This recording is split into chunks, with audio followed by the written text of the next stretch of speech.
सिंदूर में लिपटे हनुमान जी की कथा। महायुद्ध समाप्त हो चुका था। जगत को त्रास देने वाला रावण अपने कुटुंब सहित नष्ट हो चुका था। कौशलाधीश राम के नेतृत्व में चहुं ओर शांति थी। राम का राज्याभिषेक हुआ। राजा राम ने सभी वानर और राक्षस मित्रों को ससम्मान विदा किया। अंगद को विदा करते समय राम रो पड़े थे। हनुमान को विदा करने की शक्ति तो श्री राम में भी नहीं थी। माता सीता भी उन्हें पुत्रवत मानती थी। हनुमान अयोध्या में ही रह गए। राम दिन भर दरबार में शासन व्यवस्था में व्यस्त रहे। संध्या जब शासकीय कार्यों से छूट मिली तो गुरु और माताओं का कुशल क्षेम पूछ अपने कक्ष में आए।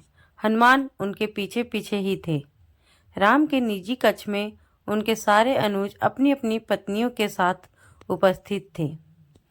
वनवास, युद्ध और फिर अनंत और औपचारिकताओं के पश्चात यह प्रथम अवसर था जब पूरा परिवार एक साथ उपस्थित था।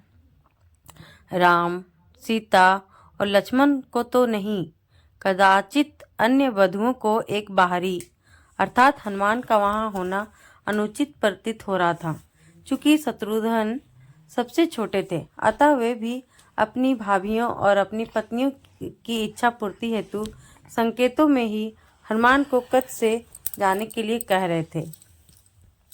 पर आश्चर्य की बात की हनुमान जैसा ज्ञाता भी यह मामूली संकेत समझने में असमर्थ हो रहा था। अस्तु, उनकी उपस्थिति में ही बहुत देर तक जी भर कर बातें की।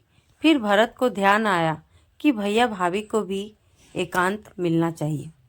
उर्मिला को देख उनके मन में हुक उठती थी। इस पतिव्रता को भी अपने पति का सानिध्य चाहिए।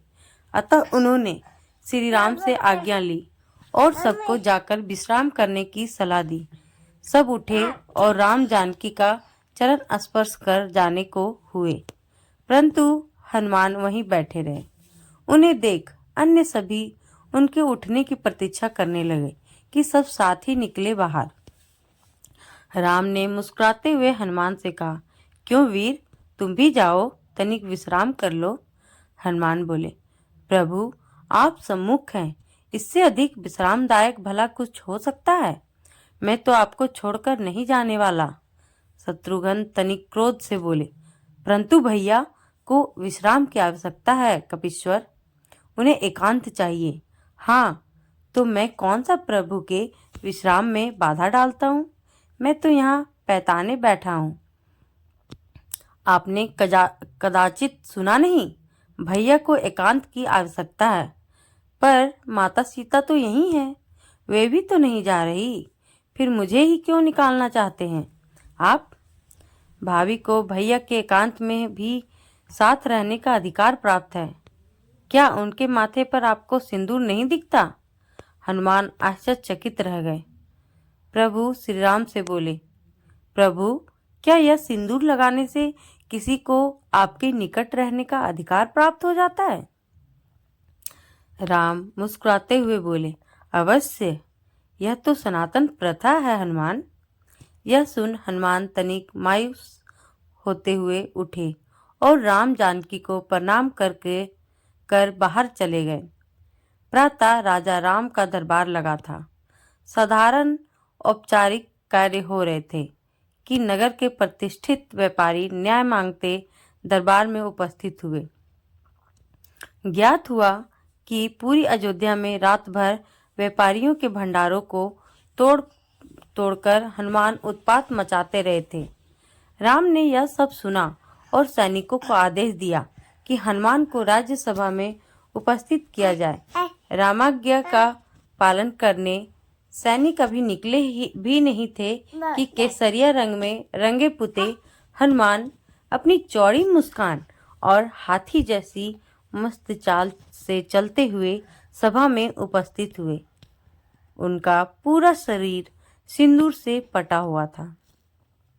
एकक पग धरने पर उनके शरीर से एकक शेर सिंदूर भूमि पर गिर जाता। उनकी चाल के साथ पीछे की ओर वायु के साथ सिंदूर उड़ता रहता। राम के निकट आकर उन्होंने प्रणाम किया। अभी तक सन्न होकर देखती सभा एकाएक जोर से हंसने लगी। अपनी हंसी रोकते हुए सौमित्र लक्ष्मण बोले, यह क्या किया कपिश्रेष्ठ? यह सिंदूर से स्नान क्यों? क्या यह आप वानरों की कोई प्रथा है? हनुमान प्रफुल्लित स्वर में बोले, अरे नहीं भैया, यह तो आर्यों की प्रथा है। मुझे कल ही पता चला कि अगर एक चुटकी सिंदूर लगा लो तो प्रभु राम के निकट रहने का अधिकार मिल जाता है। तो मैंने सारी अयोध्या का सिंदूर लगा लिया।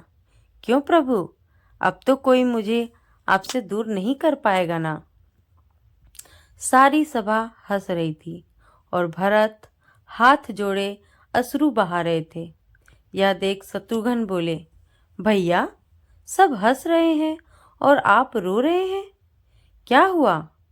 भरत स्वयं को संभालते हुए बोले, अनुज तुम देख नहीं रहे, वानरों का एक श्रेष्ठ नेता, वानर राज का सबसे विद्वान मंत्री, कदाचित संपूर्ण मानव जाति का सर्वश्रेष्ठ वीर, सभी सिद्धियों सभी निधियों का स्वामी, वेद पारंगत, शास्त्र मर्मज्ञ यह कपिश्रेष्ठ अपना सारा गर्व सारा ज्ञान भूल कैसे राम भक्ति में लीन है।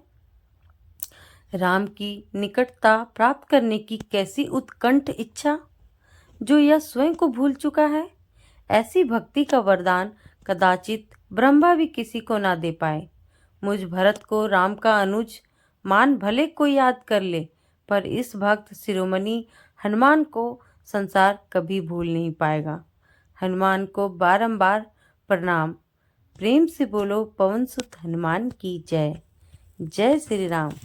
तो दोस्तों, आपको ये कहानी अगर हृदय छू गई होगी तो हमारे चैनल को सब्सक्राइब करें और कमेंट करके बताएं कि आपको क्या अच्छा लगा। और मिलते हैं अगली कहानी में। जय श्री राम।